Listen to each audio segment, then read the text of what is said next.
Bonjour et bienvenue dans cette capsule sur le thème du sabbat.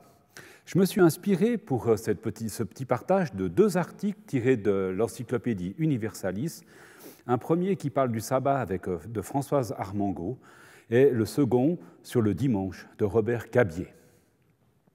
Le sabbat, c'est un terme hébreu, c'est le nom du 7e jour de la semaine qui pour nous c'est le samedi. Étymologiquement parlant, ça vient du verbe shavat, qui est le verbe qui marque l'arrêt, qui marque le fait de cesser toute activité. Il désigne donc tout naturellement le jour de la cessation de travailler, de travail, un temps d'arrêt, un temps de repos. C'est un jour important dans la vie religieuse juive. Le sabbat commence soit 18 minutes avant le coucher du soleil, ou alors 3 heures avant le coucher du soleil. Ça dépend un peu les traditions. Et donc le vendredi. Et ça se termine 1 heure après le coucher du soleil, le samedi. Cette tradition trouve son origine dans des textes bibliques. Le premier que je vais vous lire se trouve dans la Genèse, Genèse 2, les versets 1 à 3. Qui nous dit ceci. « Ainsi furent terminés les cieux et la terre avec tout ce qu'ils renferment. Dieu mit fin le 7e jour à l'œuvre faite par lui, et il se reposa le 7e jour de toute l'œuvre qu'il avait faite. Dieu bénit le 7e jour et le proclama saint, parce que ce jour il se reposa de l'œuvre entière qu'il avait produite et organisée. » Dans ce passage, le terme même de sabbat ne s'y trouve pas, mais on trouve le sens même profond du sabbat. Et si on regarde un petit peu, le mot saint, qui est dans ce texte, signifie aussi quelque chose qui est à part. Donc un jour saint, c'est aussi un jour qui est à part, un temps à part. Un temps à part pour Dieu et pour notre relation avec lui. Dans un autre texte de l'Exode, Exode 16, il est parlé de la manne, cette substance qui était donnée au peuple juif quand il se trouvait dans le désert, et qui est donnée pendant 6 jours, avec une double portion le 6e jour pour le 7e. Et le texte dit ceci, « En effet, pendant 6 jours, vous ramasserez de cette nourriture, mais le 7e jour, le jour du sabbat, il n'y en aura pas. » Donc même Dieu ne fait pas, j'allais dire l'effort, c'est un peu déplacé, mais il ne produit pas la manne le 7e jour parce que c'est le jour où il se repose et il donne suffisamment le 6e jour aux Hébreux pour qu'ils n'aient rien à faire non plus le 7e jour. Dans le livre du Deutéronome, le sabbat est associé au 7e jour de la création. Le 7e jour, c'est le sabbat qui m'est réservé, dit Dieu.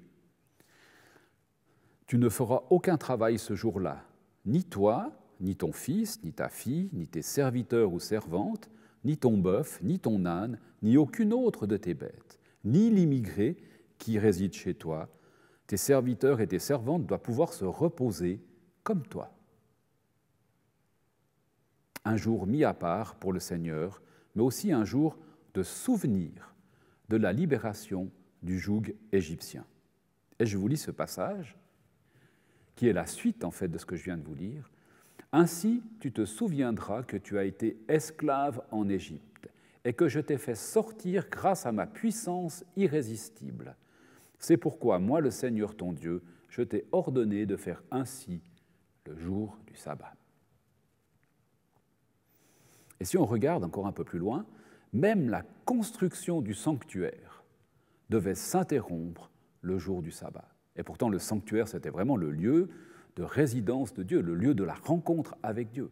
Et même ça, cette activité-là devait cesser le jour du sabbat.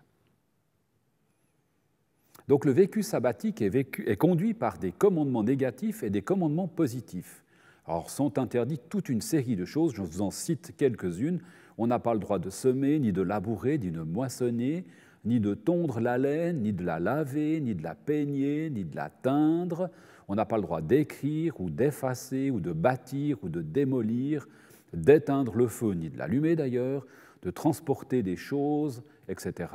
Même arroser une plante, faire un bouquet, manipuler des outils, tout ça est interdit en fait. Et l'observance du sabbat implique donc, par exemple, qu'on ne fume pas, on n'écrit pas, on n'écoute pas de la musique, on ne regarde pas la télévision, on ne joue pas de la musique, on ne porte pas d'objets, on ne passe pas un examen ce jour-là, on ne parle pas de ses affaires, on ne voyage pas. Ouais, voilà, bon, on ne fait rien, quoi. Enfin, on ne fait rien de productif, etc. On est vraiment dans ce moment à part, mis à part, pour être en relation intime avec le Seigneur. C'est aussi l'arrêt de toute activité productrice et créatrice de l'homme, la suspension de l'exercice du pouvoir de l'homme sur la nature. Et nous découvrirons bientôt, dans quelques dimanches, l'aspect écologique qui découle du sabbat. Et puis il y a aussi une finalité positive. Le sabbat est un jour de fête. Le 7e jour, la tranquillité, la sérénité, la paix, le repos, et la fête dans la présence de Dieu, en fait. Le sabbat comporte aussi un sens messianique, c'est-à-dire quelque chose qui nous projette dans l'avenir de l'éternité avec le Seigneur, un avant-goût de notre monde futur. Le soir du sabbat, on appelle le prophète Élie pour que le lendemain soit un véritable 8e jour, au lieu d'être simplement le premier jour de la semaine suivante. Ceci nous amène à introduire quelques éléments sur le dimanche chrétien. Dimanche, premier jour de la semaine, pour tous les chrétiens, c'est le jour du Seigneur. Les évangiles présentent le dimanche comme le jour de la résurrection du Christ. Il est donc bon que ce soit un jour de repos. En cela, le dimanche chrétien est l'héritier du sabbat juif, le repos de Dieu après les 7 jours de la création, comme on l'a vu tout à l'heure. On appelle parfois le dimanche le 8e jour. Magnifique, non? On vient de lire le 8e jour dans la tradition juive, et là, les chrétiens reprennent en fait ce 8e jour pour dire la vie du royaume de Dieu. L'élément central du dimanche, bien sûr, c'est l'assemblée de celles et ceux qui ont mis leur foi en Jésus-Christ. Un temps mis à part de notre activité, j'allais dire, de travail de la semaine, pour un temps à part avec le Seigneur. Dans le livre des Actes, nous voyons que le premier jour de la semaine, nous étions réunis pour la fraction du pain, nous dit ce texte des Actes. C'est ce que nous pouvons nommer l'Église rassemblée, alors que le reste de la semaine est le temps et l'espace de l'Église dispersée. Pour conclure, je dirais, le sabbat, c'est à la fois le repos, à la fois la sérénité, à la fois un temps à part pour approfondir notre relation avec ce Dieu d'amour, Père, Fils, Esprit, qui veut toujours plus se révéler à nous. Et encore un temps pour faire confiance à Dieu.